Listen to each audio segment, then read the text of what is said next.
မှာသိရမယ်ပေါ့နော်ဒါမက်တီရိုရဲ့ဒီမဖွေးမှာရှိရဲ့စတိုင်ငံရွာကြာကန်လေးမှာအခုချိန်မှာအရန်စာပန်းနေလဲဖွင့်နေပြီအရန်နေလဲလာရပေါ့နော်ဒါလေးကတော့စတိုင်ငံသားစတိုင်ငံတူလေးတွေပေါ့နော်ရောက်တာတဲ့ချက်ချင်းပဲသူကပန်းလေးခုပေးရမလားလို့ပြောရတယ်အဲ့နဲ့မက်တီလဲယူလိုက်ပါဒီဟာလေးလည်းစားလို့ရတယ်နော်တပိအနီးကလာရဲပါဒါအစိမ်းမဟုတ်ဘူးလားကြိုက်လို့တော့မရအမတကယ်ကြီးလားအဲ့စိလေးဖြစ်လိုက်အော်ခွာပြနေချင်းချာအောင်ခွာပြနေရတယ်နည်းနည်းပဲစားမယ်လေတမီတို့စားဖို့လဲထားလိုက်အောင်အော်ဒီမှာရပြီအစီလေးတိုင်း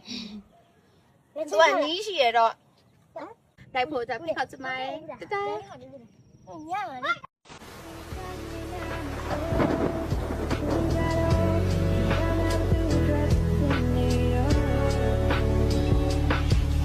Down